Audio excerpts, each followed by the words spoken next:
has been all over the place. So, Coach, we'll start with you on how you handle this, because clearly he needs to be confident and ready when the season starts. Well, you're right. You said the season. Make a decision. Like when you putt.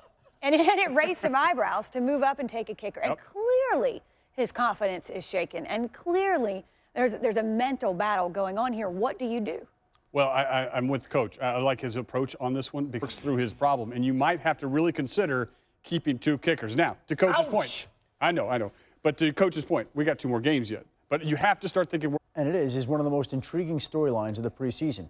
But it is one of the most complex issues because of the second. Into the regular season in this situation. Who brings you more upside than Dak Prescott right now? I don't think you can find a veteran that brings you more upside. You're going with Dak Prescott. Yes, you are. I was giving you a hard time, but this kid has it.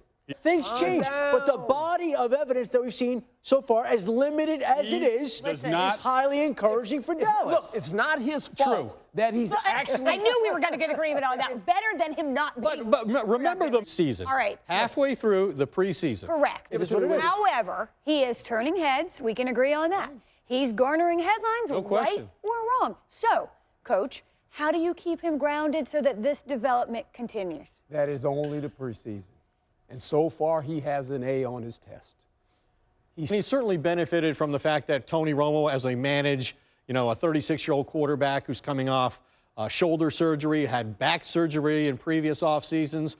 He only practices 2 out of 3 days, so Dak Prescott gets a lot of work with the number ones, and he's gotten to do that in the preseason too. Remember this now.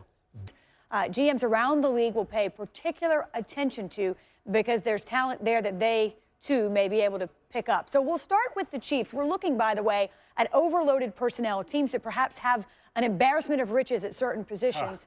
And we will start with the Chiefs and their stable of 5 quarterbacks. That's right. Now, if you're looking for a quarterback, and again, we're grinding. They have over 10 wide receivers on their roster as we now approach the 3rd preseason game, so the clock's ticking. Yeah, this is an interesting one because of the Cleveland Browns and where these practice squad guys, or 2 of the practice squad, their draft picks. Let's really watch these players down here, because these are guys that maybe are practice squad eligible and that they're going to try to sneak it down. So let's make sure we claim them off the waiver wire. So this is a fun team to watch as well. And head coach Hugh Jackson said today it was likely that Corey Coleman and Josh Gordon would both make their preseason debuts on Friday. That game is in Tampa.